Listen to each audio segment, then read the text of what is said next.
a medical mission sister, which is a member of an international organization, and I have been a member since 1955. And I am now a professor emerita here at Hartford International University. And I am Reverend Gail Williams. I am an AME preacher, a graduate of M.T. Winter's program, WLI, Women's Leadership Institute, and I also have a master's degree from Hartford Seminary. I'm also, when I was a member of her class, I founded a nonprofit called Anita Ava House for Women Incorporated. These are a couple of my board members here with us today. And we are working to raise money for our nonprofit to buy a house to house the homeless women. We do a lot of community service. During the pandemic, we started sending out fruit boxes to families in need to help, furnish some of their needs during the pandemic so that people will still know that we care. Our board of directors still care about what's going on in the community. We provide numerous workshops, healthy relationship, parenting, human trafficking, job readiness. Anita Ava House is the nonprofit for the homeless women and children. So in conversation, they could be saying, I just lost my place. Well, even if we didn't have a building for them, we have connections for them where they can get resources for help. Oh yeah. So my board members are here reminding me that we have the workshops. Thank you. I'm trying to be politically correct here, you're right. Yes, so we have human trafficking, healthy relationships, housing. We have realtor that comes in and teaches you how to buy a house. People would be surprised. If you can pay $1,500, $1,700 in rent, you might as well own. Yeah. And there are programs like House Hartford that will give you the down payment. So we have all these different workshops that are powerful, work study programs that help people put together their resumes and help them with job readiness. We have a lot of MSWs and LCSWs that come in and volunteer that leave our workshops.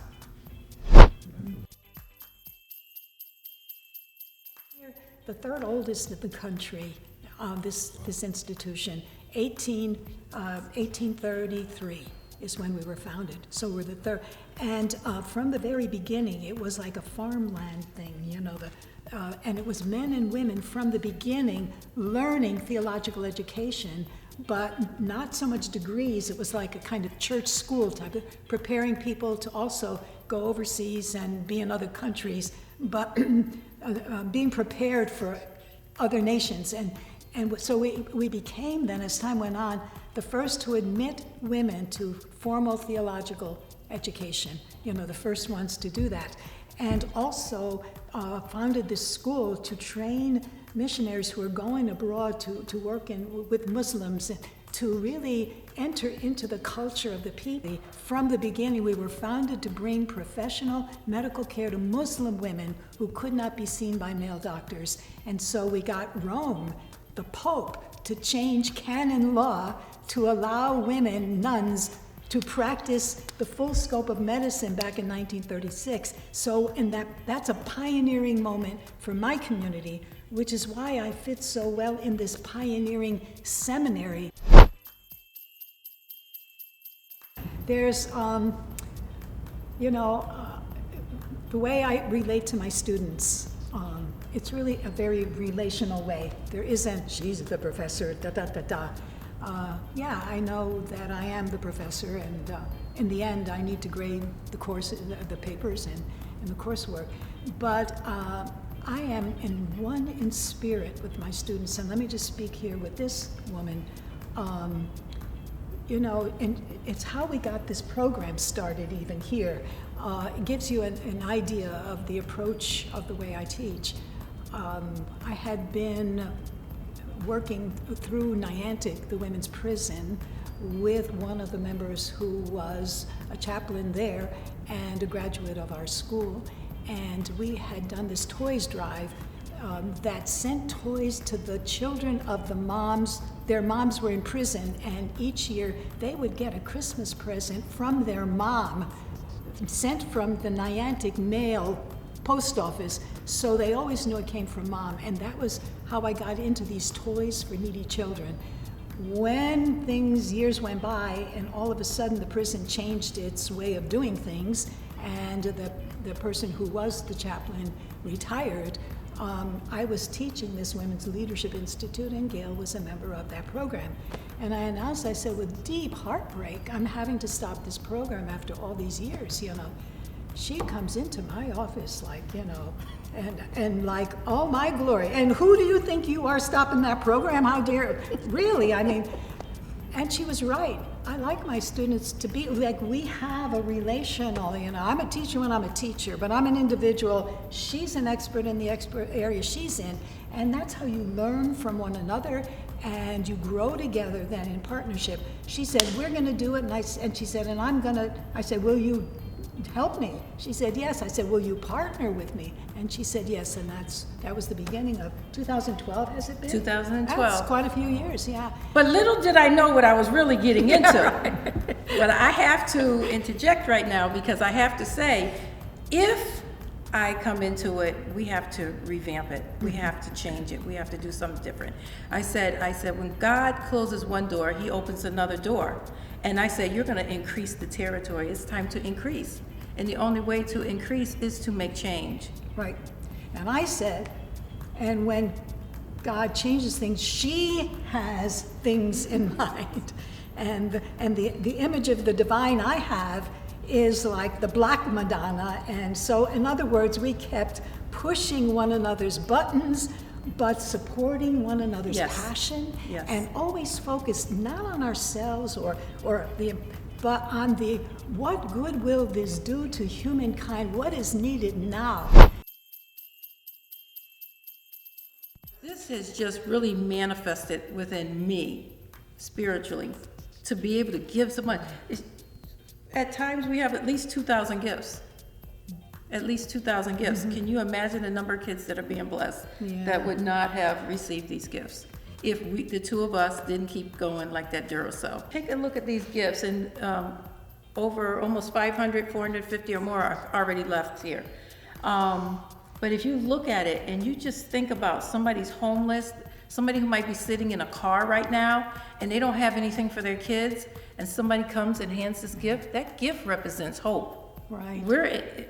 In my AME faith, we are in the season of Advent, and the first week talks about hope. The next week's going to joy, and it keeps going on. So we're in this season of expectation and preparation, right? Right. And so this is what we've been doing. We've been expecting, and we have been preparing to give joy and hope to people we don't even know. Providing the opportunity for it to be done, which means in the end, those who came and those who brought these are also feeling good. I have done something. So there's a network of people who have felt they could bestow a blessing on others as well as those who have been blessed. And that's what I really love, is the dynamic of full inclusion, networking, creating a community. So every year now, when that little flyer goes out, wham, within 2-3 days, the checks start coming in, which is lovely because people have put it on their must-do list. You know, you have a list of those places you'll support, and this has become one of them. And I'm so grateful to the institution to let me continue to do this, because this takes up, this is supposed to be like a seminary, you know, type of thing, and an institution, you know, and a university now, even a university. And we just took over the chapel, and I can't think of a better use for a chapel, can you? Than to fill it with toys for kids. But there's also the chain reaction to what MT is saying is, the chain reaction is the network of people that now contact me, and they know the list gets long. They started contacting me this year in September. Wow, yeah. Reverend Gail, will you have gifts this year? You know, what do I have to do? I received last week 5 more lists. I've been collecting them again since September. And I put them in order according to how they are sent, because it's only right. Mm-hmm. We provide now for 2 schools in Hartford. We have the Thurman Milner School, which had over 200, I want to say 80 something gifts. And then we have Madonna School coming on Thursday, and they had a little over 300 gift requests. I'm sitting here looking at the word on that box, unbelievable. And I always take that as spirit speaking to me right now. It's unbelievable. I mean, unbelievable. If I thought I could do this at my age with the energy I have right now, I'll say, oh no, thank you. If someone started out by saying we need 2,000 or 3,000 gifts, would you get them in the next 4 weeks? But you don't think like that. We just do. That's right, you We just do. I'm grateful to this institution here who cherishes what I bring and what I do, I mean, how many places will keep someone of the age I am? I am 83 years old, okay? 83 young. Running around like a wild Because she's woman. hanging with me. That's right. And I'm telling you, we are Thelma Louise. We were in my car, and I might have told you this already, and we had gifts, Cherokee Jeep. We got gifts coming over our heads like this. She's loaded. I'm like this trying to drive a car, and I'm asking the guy who's putting the toys in the trunk. I said, I need a little space to see because the cops are going to pull me over. I'm holding a stuffed And cake we in my hand, just look like we robbed every toy store, every department store, because we have clothing and hats and gloves, and we just kept on going. It's like a Duracell. We just kept on going. We just couldn't stop. But that's the ministry that we share together. And the point is, you have to enjoy what you're doing, and you have to have fun, and We laugh. We laugh a lot, and we help others, therefore, who are maybe down in the dumps or always looking for, like with the refugee thing, with my women's leadership program, now there's a connection with refugees. I said, is there a need? What's going on for the people coming? If you need something, we will dial them into our program if the need is there. This Sandra Russick, one big incentive, she took my Women's Leadership Institutes 20 years ago or so, toward the beginning, and her family, and she has inherited that, is a small toys salesperson. So her job has been, she has a whole network. She orders and provides dealers and stores with toys and those. So what she would do then, she got all the samples to show, and then she saved the samples up. And that became a lot of the things that you see were the samples that were not. And then she has networked since then with 2 other women in New England who have businesses. This is a major, major business. So there are 3 businesses. The challenge this year was all of those containers in the ships stuck in the port in California couldn't get the toys out. Thanks be to God, she had a number of the samples left. But my point is, she started this because her father did this, and in honor of her dad, she kept the business going. And so she came, and these women the other day, and they worked, and when you want to see, it's almost like a dance or a theater piece. It was really nice. The way they sorted and put and said, this is this and whatever. It had like a rhythm to Yeah, it, right? It was like a ballet almost. Yeah, we just had this rhythm, and people were inside the tables and people were on the outside. We even had little people helping, So it was really nice. So all those bags are filled with their stuff plus other samples, so they have given several thousand, this year only, just generously, and so, yeah, it's really lovely. It's been amazing. It's been an amazing 9 years journey for me. And every year she goes, are you gonna? I say, don't you even ask, because you know I'm right there. You don't even have to ask. The answer is yes. I'm going on record, I'm not asking anymore. No. I prepare the managers and I say, I need flatbeds, I need this, and we're gonna take about 500 to 1,000 gifts out your store. So usually they have a heads up. So I called, and this is our 3rd round on that one particular store, and he says, oh, I don't see you, you're in the store. I said, no, but we'll be there in 5 minutes. And I said, that's your warning. And then they greet us, and they give us assistance, and people who can load the vehicles for us, and we just, and they love what we do, don't they? They do, but what's so apparent when you're just listening to the 2 of us, and you're looking at the 2 of us, in one sense, we couldn't be more different. Like, you're organized. I'm out there in quantum reality. I teach quantum spirituality, Yes. the energy, the beyond, and I see the signs and I feel the energies around. You could call it wifty, but in a sense, deep down, it isn't, because there is that dynamic that you connect to people on that level instinctively. You just have an instinct. She pulls it all together, the pragmatic, well, you better put those in the window so they don't fall out, or, And so the wonderful idea of this is to witness to the kinds of partnerships you have, and the people that when you assign a task to, don't put 2 wifty people together, on a task. sort of spread it out. Take a whiffy and someone who's a little bit more organized, to get you in To and out of the balance door. Yeah. that scale. So I require that they email me so that it's printable for me, and they have to put on their agency name, they have to put down the age and gender and how many in each category. And that's how I start to group the gifts. Then what it does is provide for MT and I, when we go out shopping, we have 38 boys, this age group. We have 26 girls, that age group. We have 19 babies about this age group. And it gives us an idea of what we're out there looking for. I also work in special education, so I look for gifts that are good for kids with autism. So, like a Play-Doh and things with textures. So I start looking for that. And it's funny because she goes to her corner of the store with her 2 carts.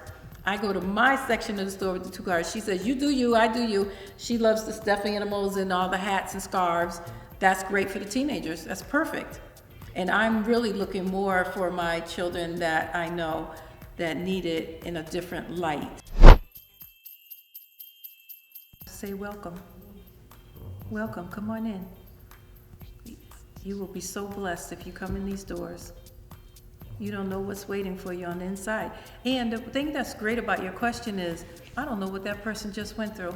That person could be suicidal right now. And for me to stop and say, welcome to this beautiful, peaceful place, that somebody's gonna greet you, and whether they give you an elbow because of the, COVID, or they give you a full-blown hug. You can change somebody's life with kind words. I would say welcome. Turn around and see what you can give back to someone else in need. See how you felt when you wished. First of all, you were maybe surprised to have received that, or wanted something, or you had that good feeling. Then make a promise, that I'm going to do something for someone else who will feel that way. Because then it becomes a chain reaction. Right. 1 reaches 2, reaches 10, Yes. And so it's vital for us to not just distribute things and say, okay, you're in need and you take this, but rather invite them into this network of, you at this moment need this, but now you know how good it feels to receive something when you had no other way to get it. There are so many people that feel that way, so now you're prepared to help respond and help people who feel like that in the future. And that's why I think more we want to begin to spread our network of our community, helping people to help people. Maybe prepare the ones who've received this year, maybe to find a way to have them help us spread the word further, because more and more people are getting poorer. More and more people are seeking refuge in this area. So we need to widen the scope and the breadth of our ministry. We definitely have to reach out to other people and continue that chain that MT is talking about. And the Bible says, Jesus says, what you do to the least of these, my brothers and sisters, you do unto me. So every time you bless somebody, you can be entertaining an angel, right? Or you could just be simply blessing somebody and not really how much you are changing their life. I was a radio host at Trinity College, and we were on the station. We had a spiritual show, and we were on talking, and I was, I'm a reverend. I was running it. And the phone rang, and they said, take Reverend Gail off the radio and put her on the phone. I had no idea, so I go off, and she said, you just saved my life. And I'm like, huh? She said, you just literally saved my life. She said, the station was on. I pulled over to kill myself. Wow. And your words were so powerful, I had to call the station. Wow. And then she began to tell me, now I'm scared to death to let her get off the phone, but she's not telling me where she is, where I can send help. But words are so powerful, and we've got to show kindness. Remember to love each other, help each other, lift each other, stop discouraging, but encouraging each other. And reach back. If somebody blessed you along the way, reach back and bless somebody else. Amen. It's that simple. Yep. Like MT was saying, it's that simple. Yeah, that's beautiful. Thank you.